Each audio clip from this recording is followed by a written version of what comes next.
When it comes to entry-level compact luxury SUVs, Volvo has seen some pretty big success with the company's smallest entry back in 2019, the all-new XC40. Now, at the time, this vehicle was the smallest and most affordable Volvo that the company offered in the US, also eventually introducing their very first electric vehicle known as the XC40 Recharge back in 2021. Now, as you guys know, the electric vehicle space continues to change every year. So for 2024, Volvo is introducing a refreshed version of the Recharge version of this car here, which is now introducing new motor variants, a new battery pack, and for the first time ever, a single motor version that now gives this car rear-wheel drive. The first time that we've seen a rear-drive Volvo in America in over 25 years. So as you can see this week, on this rather snowy and cold day, we are finally getting a chance to get behind the wheel of the single motor variant of the XC40 Recharge. It offers up to 293 miles of range, up to 248 horsepower going to the rear axle, and it has a slightly revised exterior design that we first saw back in 2023. So for those of you who are looking for an entry-level luxury premium SUV that can go a little bit further on a full charge and that doesn't quite break the bank as some of the more expensive options, how does the brand new XC40 Recharge single motor variant stack up? Stay tuned to find out.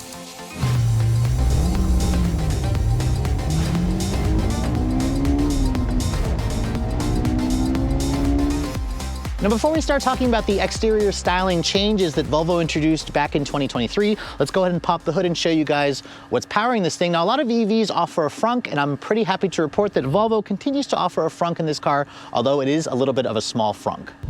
Now, underneath the hood, you're actually going to find another hood because you have to lift up this little cover to reveal this very small frunk. Now, I am a little disappointed because I was expecting the single motor variant to offer a bigger frunk because it doesn't have an actual front motor taking up the space, but you can see there's just enough room there to fit the mobile charger for this car. But since we're underneath here, let's go ahead and talk about the powertrain specs before I freeze to death. This model here is the new rear drive single motor variant that has a new permanent magnet motor that is developed in-house by Volvo. So that motor on its own delivers 248 horsepower and 310 pound-feet of torque. It is essentially a detuned version of the same single motor variant that we also see in the Polestar 2. Remember, this car is built on the same CMA architecture as the Polestar 2. It all goes out through a 1-speed reduction gear transmission, and like I said earlier, rear drive. If you guys want all-wheel drive, you can also still opt for the twin-charged version that adds a separate electric motor to the front, giving you 402 horsepower. Now, Volvo says this model here also has a bigger battery pack, an 82 kilowatt-hour battery pack. 79 is usable, delivering up to 293 miles of range. So again, that's a lot better versus when this car first came out, which I believe it only offered around 208 miles of range. Compared to the all-wheel drive variant, this model has about 30 more miles of range. So that could be a reason to choose this over the all-wheel drive variant. Volvo says you should get to 60 in around 6.9 seconds. We'll test it out using our equipment and see what we can get in the real world. It has a top speed of around 112 miles an hour, and this is an SUV. It still will tow, surprisingly, up to 2,000 pounds. And because it's an electric vehicle, it is still heavy. As it sits, it weighs in around just under 4,500 pounds. This car is about 250 pounds lighter versus the all-wheel drive variant. But let's go ahead and close up the lid here and then close up the hood and talk about the exterior styling. Now, I apologize for how dirty the car is. As you guys can see, there is snow. We got around 6 to 8 inches of snow here in South Central PA over the last couple of days, and unfortunately, I just won't get a chance to clean this car before I have to give it back. Now, you can see the exterior styling still looks fresh and modern. When this car first came out, I love the look of the car. Volvo gave it a small refresh back in 2023. With basically the same upgraded headlights that we first saw on the C40 version, which again is the two-door or the coupified version of this car. You can see it has the Thor's Hammer LED. This model here, being the ultimate trim, also has the upgraded pixel LEDs with the LED daytime running light and turn signals. You also have LED fog lights, which is nice. This is really the indication that you're driving the Recharge, is the kind of closed-off grille with the new Volvo logo. There's still kind of a air intake there, some active grille shutters here, but overall, in this vapor gray exterior color, I think Volvo has done a good job with keeping this car looking fresh. Volvos in general just have really, good styling language that I think age particularly well. Now, moving around the side profile, I love the boxy proportions of this vehicle. It's around 174.8 inches long. It rides on a 106-inch long wheelbase. This is about the same size as something like the Genesis GV60, one of its main rivals. You can also compare it to the Mercedes-Benz EQB, which is also a little bit boxy in terms of its design. You can see these are the 20-inch diamond cut alloy wheels wrapped in a 235 by 45 R20 front. It's a wider 255 in the rear. You have a 13.6-inch brake rotor at the front, 13.4 in the rear. All independent suspension as well. This car offers around 7.1 inches of ground clearance. It's an SUV, so it has the unpainted cladding around the wheel arch trim. I do love the way these wheels look. I apologize again for how filthy the car is, considering it's really snowy and cold outside. You can see the roof has a two-tone design. Love the black painted mirror, which are power folding with integrated turn signals. It has a full 360 camera. It has a panoramic sunroof that also opens up to vent. Love the two-tone roof look with the vapor gray. There's a recharge badge here to tell everyone you have the electric version. And then looking at the back end of the car, you can see it all pretty much still looks the same. Surprised to see a turn signal back here that's not full LED, but the taillights are a partial LED design. You have kind of like this rear spoiler along with the rear wiper. The only indication this is electric is the recharge badge here, and then obviously no visible exhaust tips. The charge port door is going to be located here on the driver's side rear. Because this car has the 82 kilowatt hour battery pack, it can now accept up to 200 kilowatts on a max DC fast charger. It has just under 11 kilowatts onboard charger, which means it'll take about 8 hours to charge on a level 2. You can go from 10 to 80% now in about 28 minutes. So that's around 6 minutes faster versus the all-wheel drive variant, which still uses the older 78 kilowatt hour battery pack. This model still uses the J1772 plug. Volvo will eventually adopt the NAC Tesla plug for the 2025 model year. Now, opening up the cargo area, you can see the trunk capacity of this car is certainly usable. The C40 is going to have a little bit less because of the sloping roof. Volvo says you get around 25 cubic feet of storage space back here, which is definitely a good amount of space. You can see there's a good amount of underfloor storage over here. And if you fold down the rear seats, it expands it out to just under 58 cubic feet, which is definitely nice. That boxy shape pays off there. But overall, the cargo area is certainly on the bigger end, especially when you're looking at other small SUVs in this class. So let's go ahead and move on to the interior of this 2024 Volvo XC40 Recharge. Before we get inside, however, let me show you guys the current Volvo key fob. You can see this key fob has been around since the all-new XC90 back in 2015. Volvo used to cover the key with the same material as the interior, but they stopped doing that a while ago. You can see it's covered in this black plastic material. There are some buttons on the side for lock, unlock. You can also power open the liftgate, and then your panic function is over here. I don't have access to use my phone as a key. I don't know if Volvo actually offers that on this car. I'll have to double check that, but let me know in the comment section below if Volvo does and you know that. But as you approach the vehicle, you can see traditional door handle here, which a lot of you will definitely appreciate as opposed to those pop-out door handles. If you touch that little kind of rectangular portion there with your thumb, you can see that locks the door for you. The mirrors will fold in. I also like the sound of Volvo's lock confirmation chime. If I touch the back of the door handle, that will unlock the door for you, and it's very traditional. Now you can see the vapor gray exterior of my test car is complemented by more gray on the inside. This is the tailored wool blend interior, so it's actually a cloth material. These seats are an extra $250 extra. It comes with some white contrast piping and stitching, which definitely looks good. The seats are still heated in 3 levels. The steering wheel is also heated, but there are no cooled seats on this car, no massaging seats. Remember, the XC40 is kind of low on the totem pole in terms of the hierarchy in Volvo's lineup, although the upcoming EX30 is actually going to slot in below that. Below this car, you can see the front driver's seat offers a 12-way power adjustment with 4-way lumbar, which is nice. The door panel materials have a soft touch injection molded plastic. There's a lot of kind of cheaper feeling and smooth plastic you'll find on the door panel as well. You have a metal accented door handle, which is nice. You have the premium hardening hardened stereo, which is a nice upcharge if you guys are an audiophile. You can see it's padded over here. I like the kind of carpet that you find inside the door panel. And then on this lower portion, you can see it's a hard touch plastic material. You have 2-person memory seats, and overall the interior still pretty much looks the same. Volvo made some updates to the exterior design last year, but the interior pretty much stays the same. Now, getting inside, this car has a little over 7 inches of ground clearance, so getting in and out of the vehicle certainly feels very SUV-like. As I shut the door, you can hear the door has a pretty solid sounding thunk. And then once you're in here, you can see, if you guys have spent some time in some modern Volvo products, this will feel quite familiar. Like so many other Volvo EVs, the company took a page out of Tesla's book. When you want to start the car up, there's no start stop button or anything, no dial to turn like in some of their other models. You basically just put your foot on the brake with your butt in the seat and then put the car into gear. That's essentially what will turn the vehicle on. You'll hear the chime, of course. You have to have the key fob on you while you're sitting in here. And then once you open the door and get out of the car with the key fob on you, that's what will shut the vehicle off. But that's how you turn the car on and off, is just sitting in the seat and then putting your foot on the brake and putting it in gear. But now that we're in here, let's go ahead and talk about the rest of the interior. You can see the dashboard has the same slightly soft touch injection molded plastic from the door panel. No heads-up display on this model here. You can see you get a fully digital 12-inch instrument panel here, which has somewhat of a rudimentary style in terms of customizing the gauge. You can either just turn the map display on or off, and then you can kind of pull up your trip computer over here if you'd like. So not really much in terms of customization. That's something I've criticized Volvos before in the past. The steering wheel, the heat function works really nicely. It's got some aluminum trim going along with the Volvo logo. Of course, the steering wheel has a manual tilt telescoping adjustment, although I kind of wish that the telescope motion forward and back came out a little bit further to accommodate my height. Of course, the no paddles on the wheel. You have the traditional stalks here for your turn signals, and the wiper controls the horn. It sounds appropriate, and it doesn't sound puny, which is nice considering how small this vehicle is. You have traditional air vents over here, which is nice as opposed to those, digital vents that you have to adjust in the screen. Speaking of the screen, you can see there's a 9-inch Google infotainment system in this car, which when I first had a chance to test out the XC40, it had basically almost the old Sensus Connect system in it.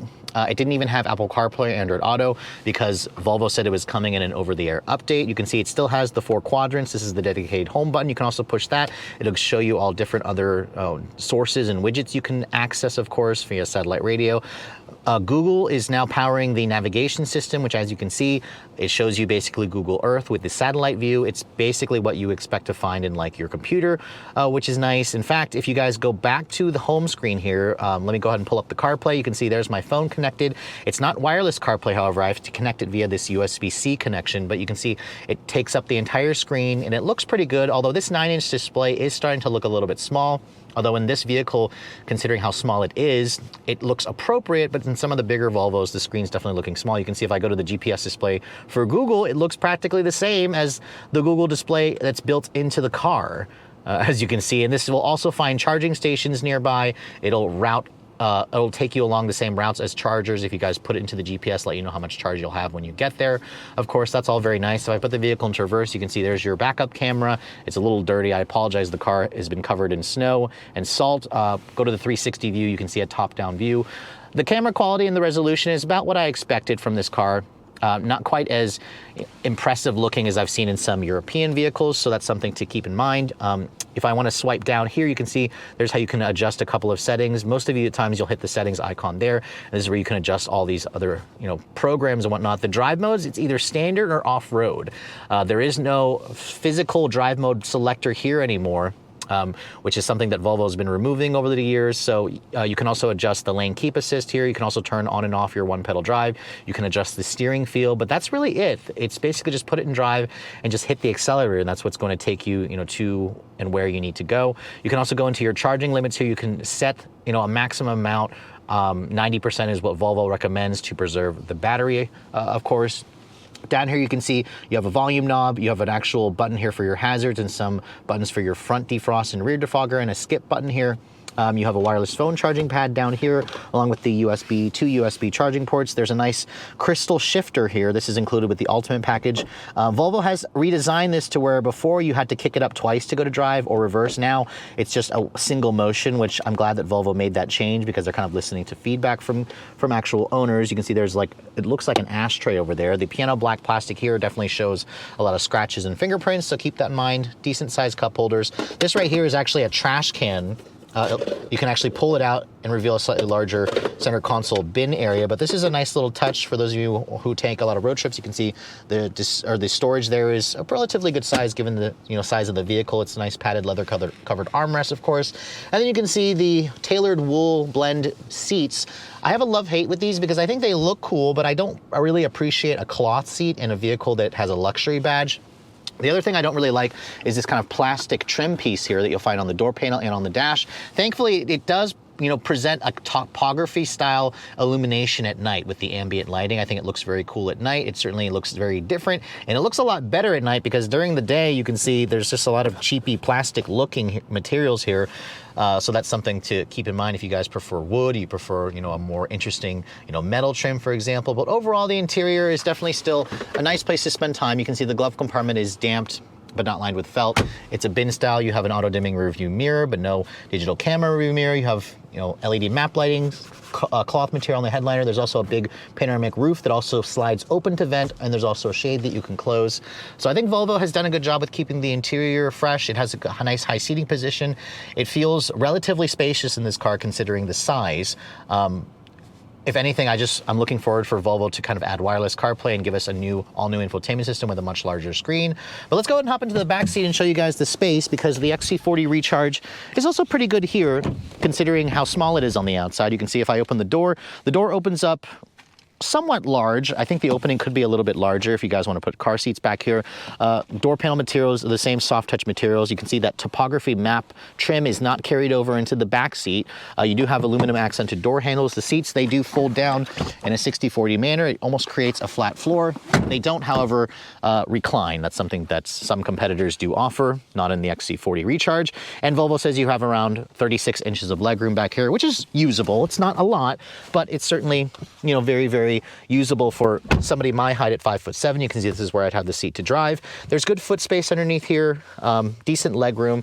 You can see there's a big hump here that intrudes onto the middle passenger. That's because this car isn't built on a dedicated EV architecture.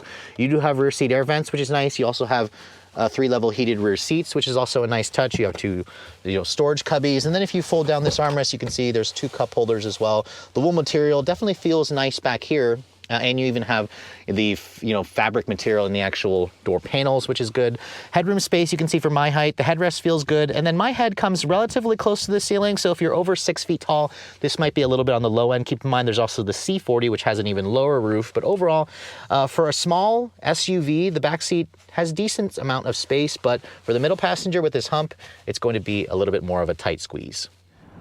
So here we are. It's been nearly 3 years since I had a chance to drive a Volvo XC40 Recharge. Remember, this car was Volvo's first model to kind of put them in the all-electric vehicle space back in 2021. And when this car first launched, it only offered a twin motor version with over 400 horsepower. It started out really low at 208 miles of range.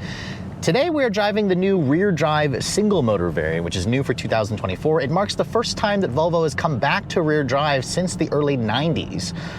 So it's kind of a big deal for Volvo, and this model here offers nearly 250 horsepower. It offers up to 293 miles of range. We are sitting at 90% charge right now. On a full charge, the most the trip computer was showing me is just shy of 200, around 190 miles. Now keep in mind, it's 24 degrees outside right now. It's been really cold. There's snow on the ground. So this is not the best time to be driving a rear drive vehicle, but Volvo says that the rear drive handling dynamics of this car is actually better versus a gas powered front drive vehicle. So we'll have to take their word for it. I want to test out the 0 to 60 time on this car, but it is a little snowy and cold, so I'm not entirely sure this is going to be indicative of what it should normally do in the real world. But this motor offers about 50 less horsepower versus the same motor in the Polestar 2. There's no sport mode or anything like that. Let's just floor it and see what we can get. Very smooth linear power, and also no wheel slippage, which is nice. The road is slightly damp. 0 to 60 in 6.28 seconds. That time is actually pretty respectable. It's actually around a half a second faster versus what Volvo claims. Volvo claims 6.9 seconds. The last time I tested a Polestar 2 single motor, I was out in, I believe, Denver sometime last year, at the end of last year, and that did 5.7 seconds with an additional 51 horsepower. So even though this car isn't quite as fast as the twin motor variant, which will do it in like low 4-second range, 6.2, 6.3 is going to be plenty fast for most people. And the single motor variant is also going to give you the most range, and it also is going to be around 200 pounds lighter versus the twin motor variant. So it's not bad. I think that performance is very solid. Let's try it here this time. I want to see if we can get it on this slightly more uphill stretch of road, but we'll just floor it again. No wheel spin, just solid, brisk acceleration. Not much in terms of drama. 6.7 here, so respectable time. This is with more slightly uphill. I think most people are going to drive this vehicle, and it's going to feel quick. It's not going to feel like blisteringly fast like most EVs, but the torque is instantaneous. The chassis itself also got retuned suspension dampers. It got a new subframe in the rear. So Volvo says that they've softened the suspension a bit, and I definitely noticed that. Even though my tester is on 20-inch wheels, they're very low profile 45 series tires. This car actually has a good ride quality in terms of the handling dynamics. Love the fact that it's rear wheel drive. The fact that it's rear wheel drive will basically give you a sense of a more balanced vehicle, because that electric motors on the back axle now. It's also a brand new in-house developed electric motor that Volvo, designed themselves. The twin motor variant also has that same electric motor on the rear, developing a little bit more horsepower, combining it with a front motor at the front, giving it another 147 horsepower. Obviously, if you're a speed king, you're going to want that powertrain, but there's still plenty to like about this XC40. The one thing about this car, when I first drove it, I was impressed with the overall feel and dynamics of the car. The range wasn't wonderful. We'll talk about that a little bit later on, but I've got this really nice and high seating position. This car feels really small and nimble and easy to drive. You can see out of the front, the side really well. The seats, these are the tailored wool blend seats, and let me tell you, they do a good job at holding on to heat. They don't feel cold in extremely cold temperatures. The heated seat function also still works well. It offers 3-level heated seats. The heated steering wheel works nicely, especially in these cold winter conditions. And visibility out of this car is also quite good. I can see out of the front, the side, out of the rear quite nicely. You can see there's a couple of areas where it's a little bit snow covered on the road, so we'll try to keep a little mindful of that. I can feel the car start to slide out a little bit on the snow covered areas. The regen braking, I will say that I've learned that if you guys drive an EV in snowy conditions, you don't want to turn on the regen braking because here we go, the back's starting to slide out a little bit, because it can actually make the rear step out when you're slowing down because of the regen braking. But you can see here, it actually does a pretty good job. It's slightly snowy covered here, so I'm gonna put my foot down and see. The stability control does a good job of clamping down, keeping us from getting a little too sideways while we pass by this snow plow. Don't you just love the timing sometimes of these when you're driving down a road here? But yeah, it does a really good job here of just putting the power down. It does get a little bit of sideways at times when I'm, putting a little bit more throttle, but I love that. I love the fact that a rear drive car can oversteer a little bit like that. But the stability control does a good job of clamping down on the brakes to keep you from having a little too much fun.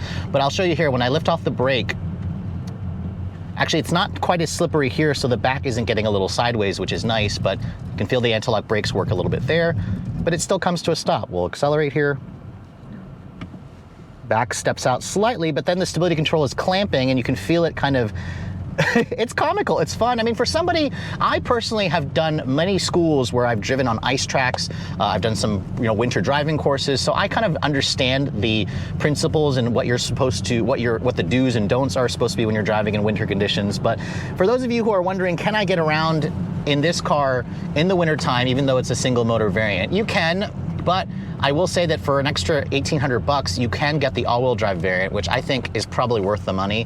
You do have to sacrifice a little bit the range when you go for that variant, but we'll take a right here, and it's a little bit slippery, so we'll kind of take it a little bit easy. But because of the reduction in power, this car is a little bit easier to manage. You don't have to worry about stabbing the throttle a little bit too hard if you guys get a little too feisty, where the twin motor variant is feisty and frantic. This is just calm but brisk and just very smooth. It's very refined. It's very quiet in here. The seats are also pretty comfortable, although I did take this car on a longer hour drive when I picked it up from the airport back to my house, and I will say that the seats started to hurt my back after an hour driving. So make sure you try the seats out for yourselves, see if you like them, it was a little surprising to me because Volvo typically does really good seats, but I guess these seats, I just wish the cushioning was a little bit softer. This car also comes with Volvo's latest version of their Pilot Assist, where it has adaptive cruise control, lane keep assist, automatic emergency braking, and whatnot. It all works fairly well. As I start to go around some corners in this car, the steering is not very communicative in terms of its feedback and feel, but it does a good job at just being precise. It's very light. It's very easy to drive, this car.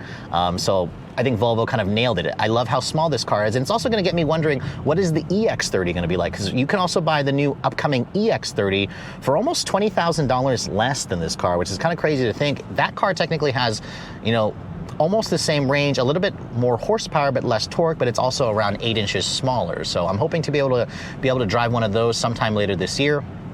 But the single motor variant certainly is a nice addition. In terms of the range, now I mentioned earlier this car was showing around 190 miles on a full charge. It's rated at 293. Unfortunately, in these very, very cold conditions, in my real world testing, I averaged around 170 to 180 miles of real world range. Now the trip computer in this car is very accurate. That's not something that I can say about a lot of electric vehicles and their trip computers. So what I'm seeing here, basically, if you guys are looking for a real world winter test, this car's range is being reduced by 100 miles, a little over 100 miles in these very, very cold sub 30-degree temperatures with the snow, of course. So if you guys plan to do a lot of long distance driving and you live in these kind of conditions, this is where EVs don't necessarily make the best sense. Now, obviously they drive really well in the winter conditions and in the snow because of the heavy weight, whatnot. And the fact that you get instantaneous heat. This car also has a heat pump, which is supposed to help with efficiency and the range, and being able to kind of recycle the heat from the, from the heater core and push it into the battery pack. But I mean, overall, this car is a pleasant option for sure. I think that the single motor variant, if you guys are looking for the Range King, I'll have to wait until if I ever get one for a full week in warmer climates to see if we can get a much better range estimate. I think personally for me, for the extra 1,800 bucks, I probably would just go for the twin motor variant, which also got a new motor, but it also has the older 78 kilowatt hour battery pack. But overall, I think Volvo has done a good job at keeping this car fresh, and certainly with this new single motor variant, it has helped to bring the price down for this car, although it's not down quite as much as I would like it to be. So with a little under 30,000 units sold in America in 2023, that year actually represented the best sales year ever for the XC40. And keep in mind, this vehicle has been on the market since 2019. The Recharge all-electric version has been around since 2021. And I have to say, the design of this car has aged extremely well. This car continues to age like a fine wine because I think Volvo did a great job with the styling. The Recharge model, as you guys know, came out back in 2021. And after spending a full week with the single motor variant of this car, I think it basically offers everything that we'd like about the regular twin motor version, but of course puts it in a slightly more affordable package with more range, assuming you're not going to be driving it in these very cold and blustery, windy conditions. As you guys saw, 0 to 60 in 6.3 seconds is a perfectly respectable time, but as an enthusiast, I personally would probably spend the extra 1,800 bucks to get all-wheel drive if you guys drive in snowy conditions, or you just want to go 0 to 60 in the low 4-second range. In terms of the real-world range in these cold conditions, I was averaging under 200 miles of range, which is far less versus the 293 that the EPA says this car will go. I imagine that if I eventually get one to retest in warmer climates, I should be able to get closer to that 300 range mark. I also really appreciate the upgrades that Volvo has made to the suspension. They've really improved the ride quality, even on this model here with its massive 20-inch wheels with the low profile tires. This car still had a pretty good quality ride quality. In terms of the handling dynamics, the XC40 Recharge is still not the sportiest driving vehicle in the segment, although it has that low center of gravity. It feels heavy and planted, but now it finally gives you that good ride quality. The interior, while the infotainment system is starting to look a little bit small, it looks a little bit less small in this vehicle here compared to something like the big brother XC90. The back seat also offers a surprising amount of space. The trunk also offers decent amount of rooms. Really, where it comes down to the pricing of the XC40 Recharge, this is where things start to get interesting, because if you guys want to buy this model here in the pure configuration with rear-wheel drive, this is, again, remember, the first rear-wheel drive Volvo that we've seen in over 25 years. This car starts at around $52,500. That's only about $1,000 less expensive versus the 2023 version of this car, which came standard with all-wheel drive. If you guys want all-wheel drive this year, it's going to cost you around $1,700.50 more. So again, it's not that much more money to go with all-wheel drive. My tester here is the fully loaded Ultimate version, which includes several niceties like the 20-inch wheels, the upgraded Harman Kardon stereo, the upgraded wool interior that my test car has. With destination and the color upcharge for this Vapor Gray, my tester comes in at just under $60,000, $59,995. Keep in mind, this car does not qualify for the full $7,500 federal tax credit, and that's because it is not built in the US. I believe these are built in China or Sweden. But at that price, obviously this vehicle, 52 grand, is going to start right around the same price as something like the Genesis GV60 and Audi Q4 e-tron. Perhaps is also going to be around the same price. There's also the Mercedes EQB, which all of those competitor cars offer similar range, similar size on the outside, but of course they offer their own different interpretation. If you guys want to go with all-wheel drive, it'll cost you around 62 grand for this same trim, which I think is a pretty decent deal until you start looking at Volvo's own lineup, because as you guys know, the upcoming EX30 is coming out later this year, and that car is going to start at around $35,000, and that gives you rear-wheel drive, 268 horsepower, and 275 miles of range. There's also the performance version, which is 10 grand more, which is going to be the quickest accelerating Volvo ever produced, with 0 to 60 in 3.5 seconds. So the XC40 XC40 versus the EX30. I'll have to see if I can get both of them at the same time to do a comparison test, but I do know that this model here is around 8 inches longer, so you're gonna obviously get more rear seat space and more trunk space, but it is a pretty big price delta, almost a $20,000 price delta if you guys are comparing this car to, of course, the upcoming EX30. Well, with all that said, hope you guys have enjoyed my full overview on the 2024 Volvo XC40 Recharge. If you're also looking to see the latest cars I'm testing, be sure to follow me on Instagram at redline_reviews, like us on Facebook, and as always, guys, please keep subscribing to the Redline Reviews YouTube channel for all the latest reviews. Thank you so much for watching. I'll catch you all in the next video.